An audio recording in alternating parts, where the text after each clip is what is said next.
Hello everybody. So although I've made a lot of MSTR videos lately, I do cover all sorts of stock on this channel. And I'm interested in alpha, I'm interested in high growth stocks, high growth opportunities.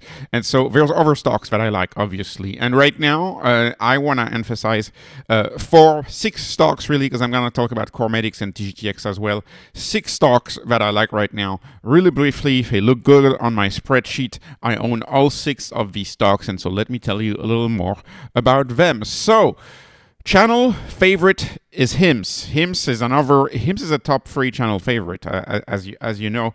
Talk about HIMS a lot on this channel. HIMS goes back and forth. The stock goes through Valley of Despair. The stock goes through hype. And it seems like we are recovering on HIMS. We are getting a little bit of hype back. Oh, how quick the narrative changes. It seems like Kalshi prediction markets telling us that Novo may not sue. Analysts who are really deep into the weeds of GLP-1 compounding story, 503B facilities, etc., all of the exemptions, the carve-out in the FDA exemption for compounding, it seems like a lot of people are now starting to believe that a lawsuit won't happen, or if it happens, it won't be that harmful. And that narrative is picking up, which means that the stock has had 2 back-to-back insane up days, right? Or was it 9% and 7% or something like that?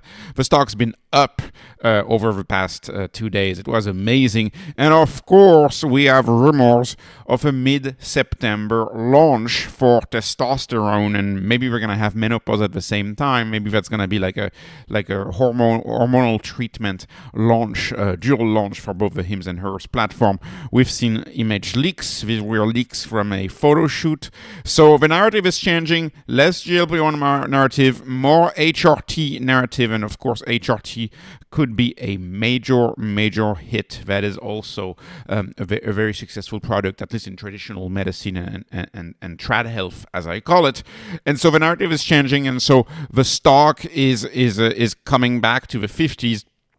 Big question, of course, for people who follow HIMS is, will we reach 100 at the end of the year? And the answer to that is I have no idea, because I don't really care about the end of the year. I'm a long-term investor in HIMS. HIMS is one of these stocks that on the channel we were buying between $6 and $9. So it's one of these stocks that I can't ever sell because of capital gains. And so I'm very happy about that. Would I add right now? Well, no, not as much. You know, I would have liked to add it below 40, right? Or something like that. Now that it's run up again, no, I would not add right now, but it's still very cheap at a 0.15. It is still very cheap. This is a stock that has 90% plus recurring revenue. This is a stock that, doesn't use insurance. It's cash pay. It's all a cash pay business. It's highly profitable. This is a stock that has highly needed recession-resistant pills, as I used to say in the early days of covering HIMS, that ED pill is probably the last thing you want to quit, right? If you are a woman who's losing hair and you have a hair loss product with HIMS or an anxiety product with HIMS, that's probably the last thing you want to quit. These are highly essential, highly sticky products, and the revenue is recurring, and you have cross-selling opportunities, because all of these ailments are often correlated. I.e., if you need a ED treatment, you may need hair loss treatment, you may need heart treatment, and it's like right in the heart of so many trends right now. HIMS is right in the heart of the end of physical pharmacies, getting everything delivered, not having to wait to go see the doctor, seeing a doctor right away on the app, a full stack app with IT that works really well together. I mean, there's a personalization, AI, there's so much to this HIMS story. And to finish adding to that, of course, the stock price, some people may see a stock price and they may be scared by the stock price because this is a stock where plus 20%, down 20% in a single day. Well, that's a thing. I mean, not too long ago, the stock dropped nearly 30% when they ended the Novo partnership. So this is a stock that has been extremely volatile. And traders have noticed, and traders have loved, and I'm not a trader for most stocks, I'm not a trader, but traders have loved this volatility. You can see this is look at this, like August 11, August 10, whatever, August 8, the stock was almost $22, $21 it was, and then $13. And I'm using the HIMS. I'm showing you the HIMS here, channel, not channel, but stock, the HIMS with a Z, stock. And why am I showing this? Because a lot of people are just putting on their trades on this one now. And if you put, I mean, this is absolutely insane, crazy volatility. This is kind of an MSTR thesis. Volatility is vitality. This is a stock that is extremely volatile, and so it's attracting capital just by virtue of this volatility. People love to write puts. People love to write calls on an asset like HIMS, and like even the more high octane 2x HIMS. Not something I do. And of course, I don't recommend ever anything on this channel. This is not an investment advice channel. But, nonetheless, interesting to see that traders love HIMS and HIMS, which was noticed by the market. Moving on, Tesla. Let's talk about Tesla. Tesla is my second largest position. I don't cover Tesla much on the channel. The few times I've covered Tesla more in depth in this channel, there was so much FUD, so much dislike, so much hate. I remember covering Tesla when it was down. Was it a few years ago? We went down to like the 140 or the 130s, and I was like, yeah, I like the stock. And people were like, oh, you're entirely wrong. You may remember the FUD. Every 6 months the stock gets a FUD attack. You may remember the article from. I can't remember which old world financial publication was saying that Musk was going to quit, even though Musk denied it and the board denied it before they published the story. They still went ahead and published the story saying Musk was going to quit Tesla, and they crashed the stock in after hours. Do you remember that? I think that was in April, late April or early May. So coordinated FUD attacks, so many FUD attacks on this stock, and it's recovered. Every single FUD attack this stock has had, this stock has recovered. And so don't get me wrong, of course, MSTR gets FUD, but not nearly as much as, say, Tesla. And Tesla is my second largest position. MSTR is my first position. Tesla, frankly, at 350, I'm not too happy with the performance. It hasn't performed as well as many of the other stocks I've covered on the channel. But is this Tesla's time, right? Will Tesla soon turn into a 10x? I really hope so. And so we keep having great news on the stock.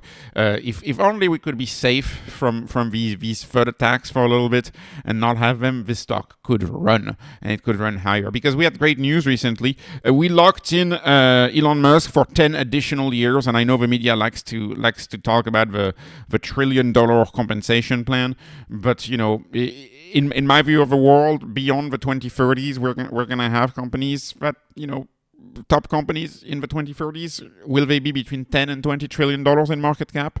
Right, it's not too far-fetched. In fact, between Saudi Aramco, you have Saudi. Well, it's a big company, but we have a few companies that are close to 5 trillion, right? Nvidia, Saudi Aramco. So to me, it's not far-fetched at all that we could have companies that are between 10 and 20 trillion. 10 and 20 trillion. That means this company, could be a much higher market cap, and that means that the compensation plan, if you look at a 10-year compensation plan for Elon Musk of $1 trillion, it sounds like a lot today, but it's also not a lot if you think about how big this company could actually get. This company is 1.1 trillion right now.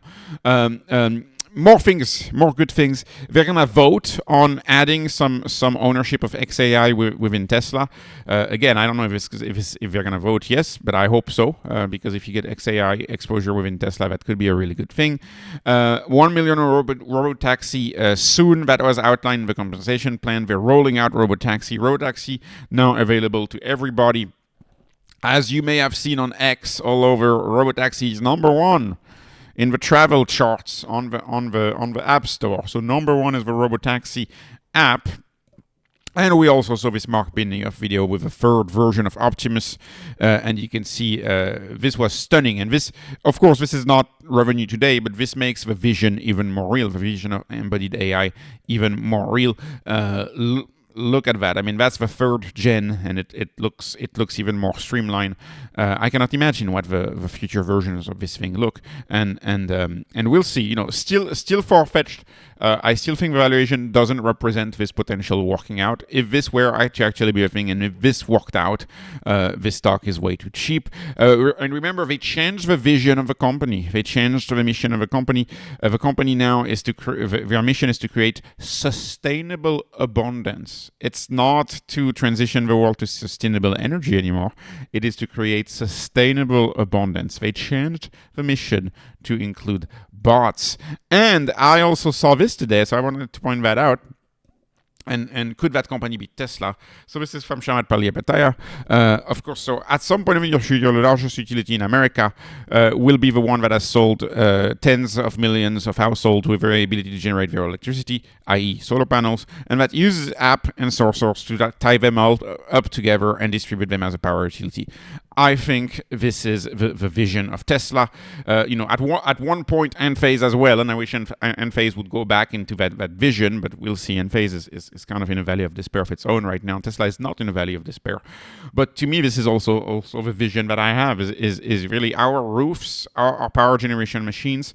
You could create an enormous utility just by having solar panels on the roofs, coupled with batteries, i.e. the battery in your car, and you could create decentralized energy like one wouldn't believe. And I believe Tesla is well positioned to be that player, and so that could be another thing. Of course, the mega packs of Tesla are another huge business. This company has so much going for it. I am extremely bullish about this company, and it is an extremely hated, extremely disliked company. But it's just the way it is. So, anyways, I like it. Moving on. CorMedix. So let's talk briefly about CorMedix. So I'm going to talk about two small caps in the medical field. So either you like it or you don't like it.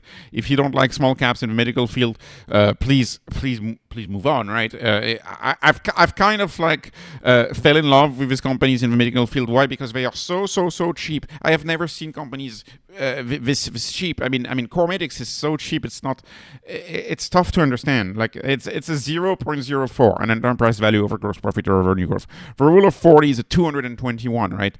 This is essentially pure margin. This product. EBITDA margin is 41%. Revenue growth predicted to be 180%. Revenue 122 million.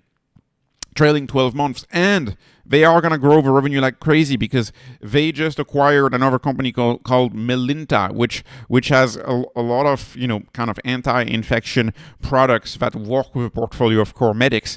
And so the market kind of sold off CorMedix when that was announced because acquisition's bad and the market doesn't really look at the difference between large acquisitions and and small acquisitions. The truth is, small acquisitions, if you look at the research, small acquisitions tend to not be that bad. It's usually the big acquisitions that are really bad, and CorMedix is not making a big one. It's a big acquisition for Melinta, but it's for Melinta, but it's not a big acquisition in the grand scheme of things and in performance. And I believe this removes the final risk for CorMedix, CorMedix was a single product company. Now it's not a single product company anymore. Really quickly, what does CorMedix do? Where does most of that revenue still come from today? They have the only FDA approved product called DefenCath, which is a anti-infection. It drops infections, blood infections by 70%. It drops odds of hospitalization by 70% for patients in dialysis. So dialysis, of course, a very common procedure, very widespread. Diabetes is the end of diabetes. At the very end of diabetes, your kidneys fail, and when your kidneys fail, you need to go to a dialysis center multiple times a week, and oftentimes a leading way to die at the dialysis center is to get an infection there. If you get an infection there, you have very, very high odds of not making it. DefenCath is a solution lock, so it's a liquid that they place into the catheter in between treatment, and that greatly reduces the odds of infection. And of course, the Medicare, right, the CMS, Center for Medicare Services, they are very excited to pay for DefenCath because it's not that expensive. It's $250 a vial.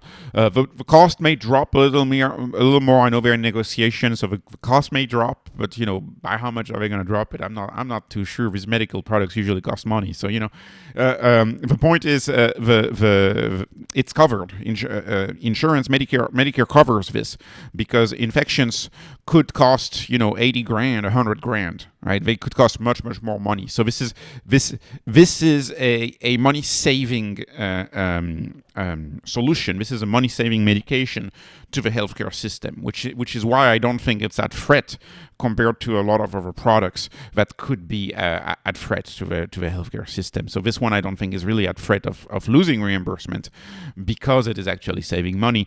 And so underlooked, underappreciated. I have a lot of stocks, of course, that I like in that sector.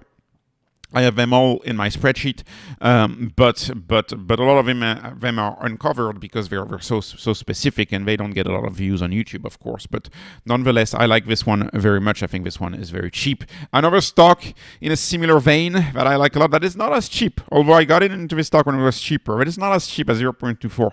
But you'll see, this one is pretty special. And on this channel, I don't like rent seeking, but unfortunately, this is kind of a rent seeking stock, kind of a little bit, right?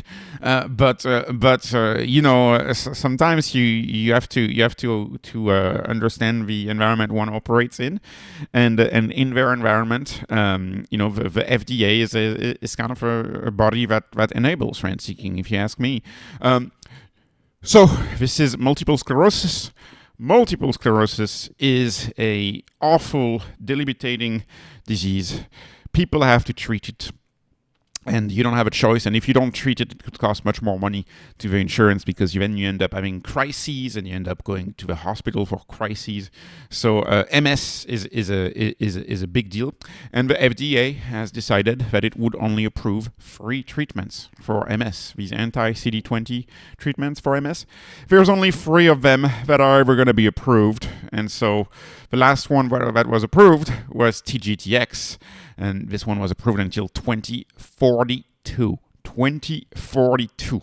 And TGTX, the FDA has said, will be the last one to be approved as a treatment for multiple sclerosis, for relapsing multiple sclerosis.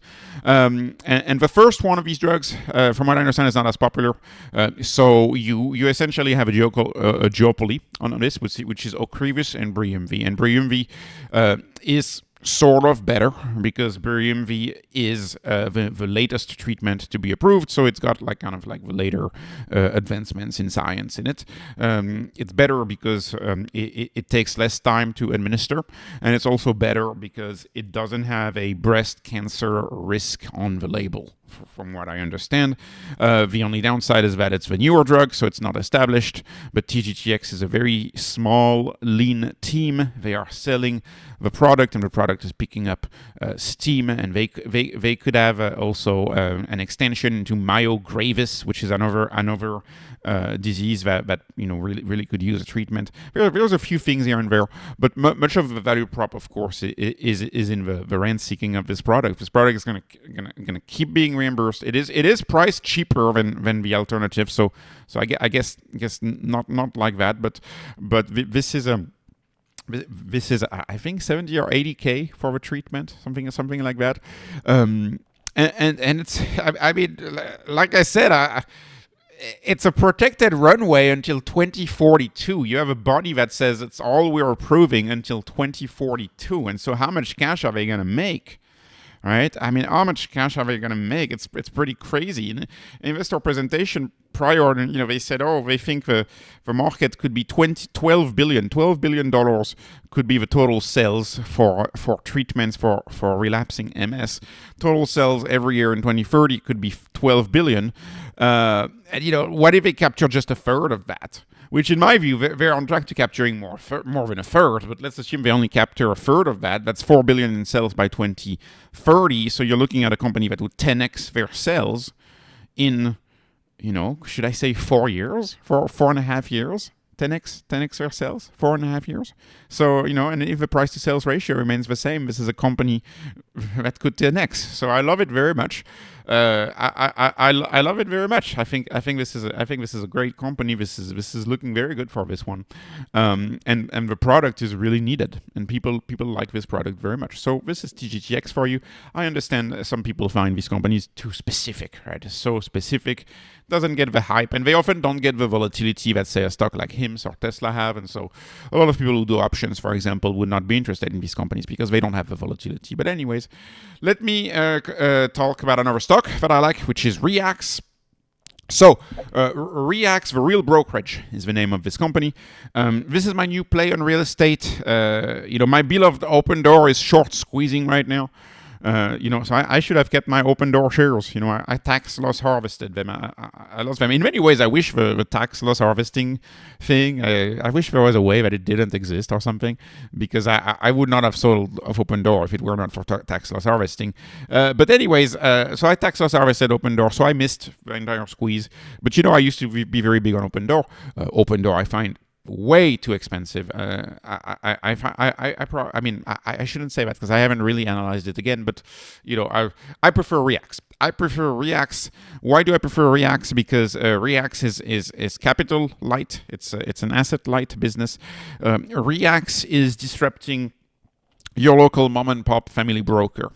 And it's disrupting them by getting top agents. And it's stealing top agents from legacy brokers by giving them a better cut of a commission. And I think they only take 15%, and they give shares. And they have all sorts of incentives programs, and they also have a cap after which the agent keeps their entire commission. And it's essentially an online broker. It's an app broker. And they are specifically targeting the high performing agents, and the mom and pop may be left with less performing agents. And this is a company who has been able to grow their revenue so fast, and their adjusted EBITDA so fast, and their agent count so fast, and their transaction so fast. They've been able to grow all of this very, very fast, because instead of spending a lot of money on, local marketing, they just give back much more of that commission to the realtors. And that's how they've been able to take over, just dealing with a commission. Everything in real estate and the disruption of real estate is about attacking that commission and figuring out how the realtors are going to get paid.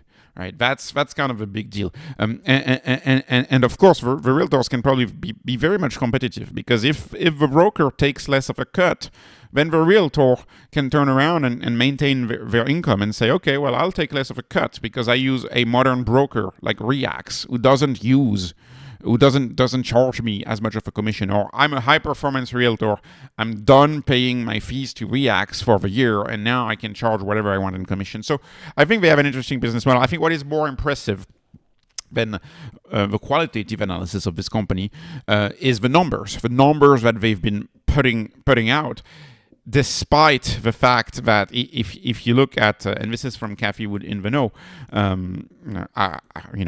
I like Kathy Wood. I think I like her. But anyways, this section, if you go look at her in the Know, and you look at this section on real estate, she has very interesting insights. It's been a catastrophe, and this is the U.S. pending home sales. Like it's at a lower level than 2008. I guess in recent history, the real estate market hasn't been that bad in recent history. Like it's worse than even 2020. It's pretty crazy. It's pretty dire out there. And they've been able to put out these numbers when real estate looks like this, and when essentially the market is stuck and new homes are not selling, homes period are not selling. Very few homes are selling. They've been able to put out numbers like this. So I can't even imagine the numbers that they would be putting out if real estate picked back up. And I believe real estate is going to pick back up as the rate cycle is going to begin. And so I have a company here that I find very cheap at a 0.14. It achieves Rule of 40 at 53%. Okay, it's got low gross margin and low EBITDA margin, but that's because of a sector. You're going to have a hard time finding high margins in that sector. But the kickback of this, the good thing about this is that, of course, if you have such low margins, your enterprise value of revenue is going to be dirt low, right? These are companies who are always going to have revenues that are much higher than their enterprise values, and so that's kind of the way it works. And I like that the stock hasn't really run much. I like that the stock is underfollowed. This is a stock in my view that could do very well. I'm very happy to own it, and I'm very happy also to see it stay stealth. Like if it stayed stealth for many years, would that really be a problem? No, it would not be a problem because the valuation is so good, right? So I'm willing to own it and sit, and I do own it, and I just want to sit there and wait and see if the market notices REAX or not. I find this company compelling. I like it. And the last stock that I like, and you're going to say this is weird. I talk about healthcare, I talk about Tesla, I talk about HIMS, and now I'm talking about beauty. I've been frankly alone on this one. I mean, I've liked this one for a long while. Elf, I had my back and forth with Elf, but as I look at Health, I still prefer Oddity. Like, I like Oddity better than Health. I think Oddity, I don't understand why the stock dropped after the amazing numbers that they gave for Q2. You had a more than 20% stock drop that was not warranted.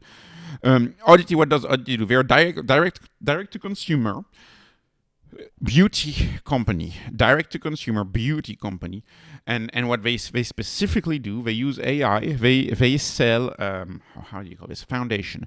They sell foundation, so they use AI to make a custom foundation, and that like matches your skin color to the makeup. And so they essentially match the makeup to your skin color using AI, and they use AI to develop consumer brands in the beauty sector. This is how I talk about this company. They use AI to develop consumer brands in the beauty sector.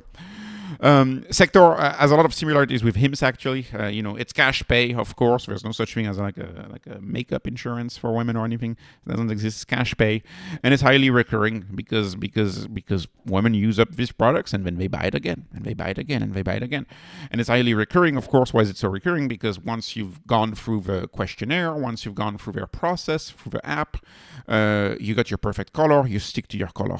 And they keep sending you a personalized color. So sticky business, highly recurring revenue, super high margins. And entirely direct to consumer, and social media driven. And you have one more brand free, that's going to be launched really soon in the dermatology sector. I'm curious as to what it's going to be, how innovative it's going to be. And they have already highlighted the brand for. And there's international growth that could come. They still do mostly business in the US. I mean, this business has a lot going for it, in my view. And it's so cheap, and it's not noticed by the market. EV over GP over RG is a 0.23. Rule of 40 is a 55. So I like the stock very much. So it's one of these products that I like a lot. So there you go. Even though, of course, I haven't tried a lot of these products. I haven't tried that product, but haven't tried TGTX. Obviously, I haven't tried CorMedix. I've tried a Tesla. I think Teslas are wonderful cars. Never really tried HIMS products either, but sometimes you don't have to be a consumer. I mean, contrary to what some famous investors have said, I don't think you have to be a consumer to assess a company. This is a good one in my view. Anyways, this was not investment advice, not financial advice. This is only entertainment. I hope you were entertained. Please please subscribe, follow me on Patreon, follow me on X. Thank you for watching, and have a wonderful, wonderful day.